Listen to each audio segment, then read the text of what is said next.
Pamirsa nyangre penguntat warsene mangkin, tingkat hunian hotel ring wisata Lovina Buleleng, kauningin deg-deg. Dinas Pariwisata Buleleng mausang, duaning durung kepanggih nincap, nanging pengerah wisatawan sampun ketar kayang memargi becik.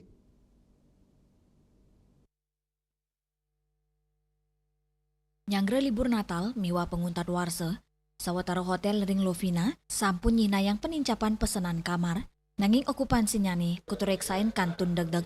Sayang sarang periode sane pate ring warse sedurungnya nih, Kepala Dinas Pariwisata Buleleng, Gede Dodi Sukma Oktavia Mawasang, ngawetin ring Desember warsa nih mangkin, tingkat hunian hotel kauningin deg-deg, indiki inucap, ketar kayang pacang nincap nyangre Natal miwa penguntat warse.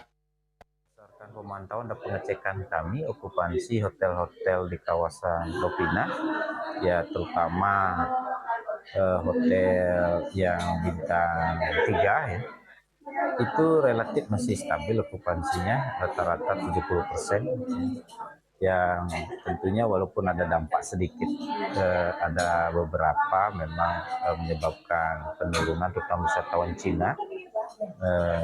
Di samping karena aktivitas Gunung Semeru, karena Cinanya overland dari Surabaya ya menuju Bromo, Ijen, kemudian ke Lovina, juga ada sedikit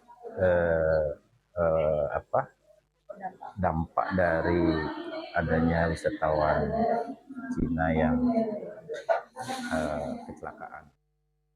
Kadispar ngawawahin, tiwas nyalahin indik tingkat hunian, Dinas Pariwisata Taler Mastikayang, indik kewentenan layanan destinasi, mangda wisatawan sane liburan ke Lovina sida merasa aman. Ring penincapan pengerau wisatawan, sektor pariwisata Lovina, kaptiang sida kepanggih becik ring penguntat warsane. Yasir Yuli, Bali TV.